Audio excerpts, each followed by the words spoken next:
31 अक्टूबर 1984 सुबह का वक्त था। प्रधानमंत्री इंदिरा गांधी अपने निवास से निकलकर पास ही मौजूद एक दूसरे बंगले की ओर जा रही थी। वहीं उन्हें एक ब्रिटिश अभिनेता और फिल्म मेकर को इंटरव्यू देना था। दोनों इमारतें बिल्कुल पास पास थीं, इसलिए इंदिरा गांधी ने गाड़ी लेने के बजाय पैदल ही जाने का फैसला किया। जैसे ही इंदिरा गांधी गेट के पास पहुंची, अचानक उनका एक बॉडीगार्ड सामने आया। अगले ही पल उस बॉडीगार्ड ने अपनी रिवॉल्वर निकाली और इंदिरा गांधी पर लगातार 3 गोलियां चला दी। गोलियां लगते ही इंदिरा गांधी जमीन पर गिर पड़ी। इसी पल वहां मौजूद दूसरे गार्ड ने अपनी ऑटोमेटिक गन उठाई और इंदिरा गांधी पर ताबड़तोड़ फायरिंग शुरू कर दी। कुछ ही सेकंड में इंदिरा गांधी के शरीर में कई गोलियां लग चुकी थी। हालांकि उनकी सांसें अभी चल रही थी। उन्हें तुरंत अस्पताल ले जाया गया, लेकिन डॉक्टर उनकी जान नहीं बचा पाए। जब यह खबर पूरे देश में फैली तो पूरा भारत सन्न रह गया। किसी को यकीन नहीं हो रहा था कि देश की प्रधानमंत्री को उनके ही सुरक्षा गार्ड्स ने मार दिया। इस वीडियो में हम 2D एनिमेशन के जरिए बताएंगे कि आखिर क्यों और कैसे इंदिरा गांधी की हत्या की गई। 1966 में इंदिरा गांधी भारत की पहली महिला प्रधानमंत्री बनी। शुरुआत में बहुत से लोग उन्हें हल्के में लेते थे। उनके राजनीतिक विरोधी उन्हें कमजोर और सिर्फ कुछ समय के लिए बनी नेता कहकर तंज कसते रहते थे। लेकिन आने वाले सालों में इंदिरा गांधी ने अपने फैसलों से सबको गलत साबित कर दिया। 1971 के आम चुनावों में इंदिरा गांधी ने गरीबी हटाओ का नारा दिया। उन्होंने पूरे आत्मविश्वास के साथ चुनाव लड़ा। जब नतीजे आए तो पूरा देश हैरान रह गया। कांग्रेस ने 352 सीटें जीत ली। इस जीत के साथ इंदिरा गांधी ने यह दिखा दिया कि अब वो सिर्फ प्रधानमंत्री नहीं, बल्कि देश की सबसे ताकतवर नेता बन चुकी है। उनकी अगुवाई में ही 1971 का भारत पाक युद्ध हुआ। इस युद्ध में भारत ने पाकिस्तान को करारी शिकस्त दी और ईस्ट पाकिस्तान अलग होकर बांग्लादेश बन गया। 1974 में दुनिया के कई देशों के विरोध के बावजूद भारत ने परमाणु परीक्षण किया और अपनी ताकत का ऐलान कर दिया। कुछ ही सालों में इंदिरा गांधी को आयरन लेडी कहा जाने लगा, लेकिन राजनीति में कामयाबी के साथ विवाद भी चलते रहे। 1971 में इंदिरा गांधी ने रायबरेली से चुनाव जीता था। उनके विरोधी ने आरोप लगाया कि चुनाव में गलत तरीकों का इस्तेमाल किया गया। मामला इलाहाबाद हाई कोर्ट तक पहुंचा। कोर्ट ने इंदिरा गांधी को दोषी माना और उन पर चुनाव लड़ने की रोक लगा दी। इसके बाद इंदिरा गांधी सुप्रीम कोर्ट पहुंची। सुप्रीम कोर्ट ने उन्हें प्रधानमंत्री बने रहने की इजाजत दे दी, लेकिन इस फैसले के बाद देश भर में जोरदार विरोध शुरू हो गया। 1975 में दिल्ली के रामलीला मैदान में जयप्रकाश नारायण ने इंदिरा गांधी पर लोकतंत्र खत्म करने का आरोप लगाया। उसी समय देश में रेल हड़ताल, महंगाई और भ्रष्टाचार जैसे मुद्दे भी चल रहे थे। इंदिरा गांधी की कुर्सी डगमगाने लगी। जब उन्हें लगा कि उनकी सरकार गिर सकती है, तब उन्होंने एक बहुत बड़ा और विवादित फैसला लिया। 25 जून 1975 की आधी रात को पूरे देश में आपातकाल लागू कर दिया गया। लोगों के अधिकार छीन लिए गए, प्रेस पर पाबंदी लग गई और लोकतंत्र लगभग थम सा गया। करीब 2 साल तक देश आपातकाल के साए में रहा। 1977 में जब चुनाव हुए तो जनता ने अपना गुस्सा वोट के जरिए दिखा दिया। इंदिरा गांधी को करारी हार का सामना करना पड़ा। पंजाब में भी कांग्रेस हार गई और अकाली दल ने प्रकाश सिंह बादल की अगुवाई में जीत हासिल कर ली। लेकिन इंदिरा गांधी इतनी आसानी से हार मानने वालों में से नहीं थी। सत्ता में वापसी के लिए उन्होंने पंजाब की राजनीति पर ध्यान देना शुरू किया। वहां उन्होंने एक स्थानीय प्रचारक जरनैल सिंह भिंडरावाले को समर्थन दिया। भिंडरावाले ने लगातार 3 साल तक जमीन स्तर पर काम किया, लोगों के बीच गए और कांग्रेस को मजबूत करने की कोशिश की। 1980 के लोकसभा चुनावों के साथ साथ पंजाब विधानसभा चुनावों में भी कांग्रेस को जीत मिली। इंदिरा गांधी एक बार फिर सत्ता में लौट आई, लेकिन इस हार से अकाली दल काफी नाराज हो गया। अकाली दल ने मांग उठाई कि पंजाब को एक अलग सिख डोमिनेटेड पंजाबी भाषा बोलने वाले स्टेट के रूप में ज्यादा अधिकार मिलने चाहिए। इस मांग को जरनैल सिंह भिंडरावाले का भी खुला समर्थन मिल गया। अकाली दल अपनी बात राजनीतिक और संवैधानिक तरीके से रख रहा था, लेकिन भिंडरावाले का रास्ता कहीं ज्यादा कठोर था। उसकी भाषणबाजी धीरे धीरे और तेज होती गई और पंजाब का माहौल बदलने लगा। कुछ ही सालों में पंजाब में उग्रवाद बढ़ने लगा। डर, हिंसा और अविश्वास का माहौल चारों तरफ फैलने लगा। सिख समुदाय की सबसे पवित्र जगह गोल्डन टेम्पल को कुछ उग्रवादी संगठनों ने अपना ठिकाना बना लिया। वहीं से उनके ऑपरेशन चलने लगे। इस पूरे नेटवर्क का सबसे बड़ा चेहरा था जरनैल सिंह भिंडरावाले। पंजाब में हालात लगातार बिगड़ रहे थे और इंदिरा गांधी चाहती थीं कि किसी भी तरह शांति वापस लाई जाए। आखिरकार जून 1984 में इंदिरा गांधी ने एक बहुत बड़ा और मुश्किल फैसला लिया। उन्होंने ऑपरेशन ब्लू स्टार को मंजूरी दे दी। भारतीय सेना ने गोल्डन टेम्पल परिसर के अंदर जाकर ऑपरेशन शुरू किया। कुछ ही दिनों में सेना ने उग्रवादियों को वहां से हटा दिया, लेकिन इस कार्रवाई में उग्रवादियों के साथ साथ कई निर्दोष लोग भी मारे गए। गोल्डन टेम्पल का एक अहम हिस्सा अकाल तख्त बुरी तरह क्षतिग्रस्त हो गया। सरकार के लिए ये एक सुरक्षा अभियान था, लेकिन सिख समुदाय के लिए ये उनके धर्म और आस्था पर सीधा हमला था। इस घटना के बाद पूरे सिख समाज में इंदिरा गांधी के प्रति गहरा गुस्सा पैदा हो गया। इंदिरा गांधी को भी इस नाराजगी का एहसास था। उन्होंने सिख समुदाय का गुस्सा कम करने की कोशिश की। वो सिख समाज के बड़े नेताओं से मिली, सार्वजनिक बयान दिए और साफ कहा कि वो सिखों के खिलाफ नहीं है। लेकिन उनके ये प्रयास लोगों का गुस्सा शांत नहीं कर पाए। धीरे धीरे उन्हें जान से मारने की धमकियां मिलने लगी। खुफिया एजेंसियों ने कई बार उन्हें सलाह दी कि अपनी सुरक्षा से सिख गार्ड्स को हटा दिया जाए, लेकिन इंदिरा गांधी ने यह सलाह मानने से इनकार कर दिया।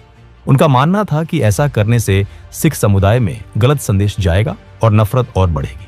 साथ ही उन्हें अपने सिख गार्ड्स पर पूरा भरोसा था। इन्हीं गार्ड्स में से एक था बेअंत सिंह, जो पिछले 10 सालों से इंदिरा गांधी की सुरक्षा में तैनात था। लेकिन ऑपरेशन ब्लू स्टार ने बेअंत सिंह को अंदर से तोड़ दिया था। वो अक्सर अपने अंकल कहर सिंह के साथ गुरुद्वारे जाने लगा। एक दिन कथा सुनते समय बेअंत बहुत भावुक हो गया और जोर जोर से रोने लगा।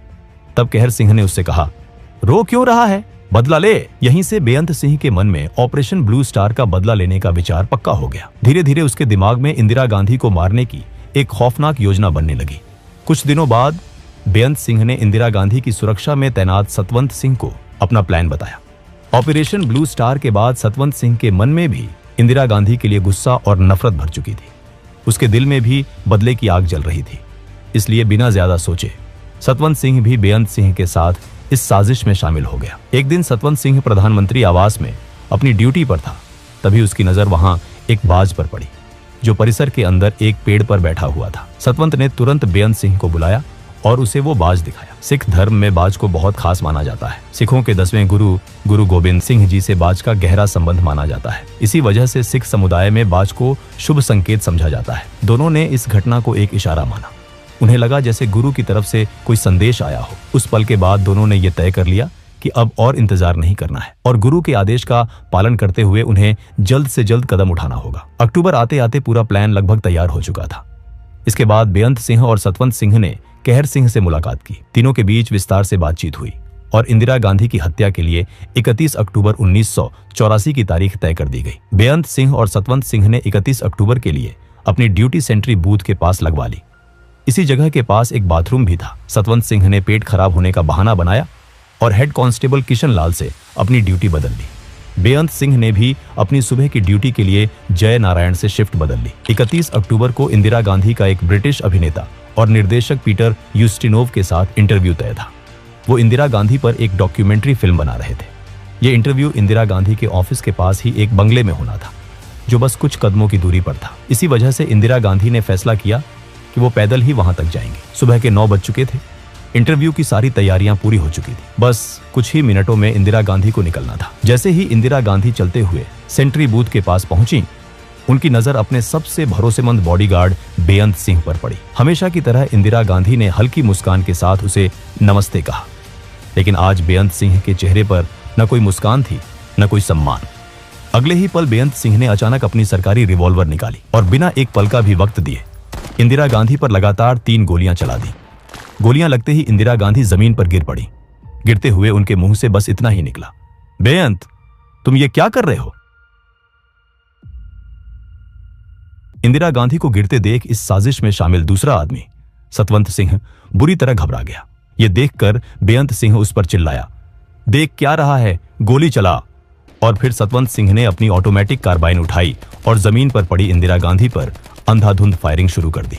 गोलियों की आवाज सुनते ही आसपास तैनात सुरक्षा गार्ड और आईटीबीपी के जवान दौड़ते हुए वहां पहुंच गए। बेअंत सिंह और सतवंत सिंह को चारों तरफ से घेर लिया गया।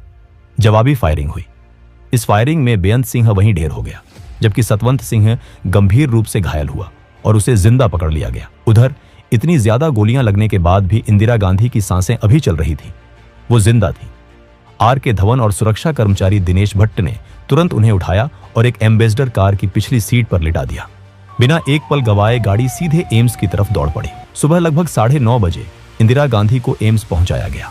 देश के सबसे बेहतरीन डॉक्टर उनके इलाज में जुट गए। ऑपरेशन थिएटर के बाहर सोनिया गांधी का रो रो कर बुरा हाल था। राजीव गांधी उस वक्त पश्चिम बंगाल के कांटी में चुनाव प्रचार के लिए गए हुए थे। तब तक कई वरिष्ठ कांग्रेस नेता भी एम्स पहुंच चुके थे। उनके चेहरों पर सिर्फ दुख नहीं बल्कि डर भी साफ दिख रहा था।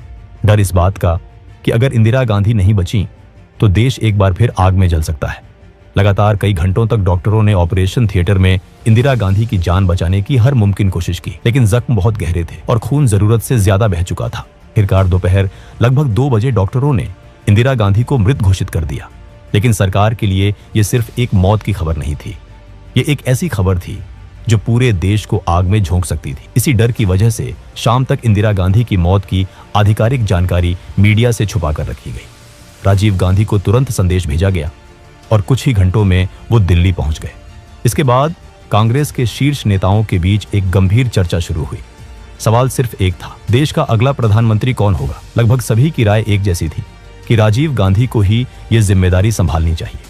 लेकिन राजीव गांधी की पत्नी सोनिया गांधी इस फैसले के खिलाफ थी। सोनिया को डर था कि अगर राजीव प्रधानमंत्री बने तो कहीं उनकी जान को भी खतरा ना हो।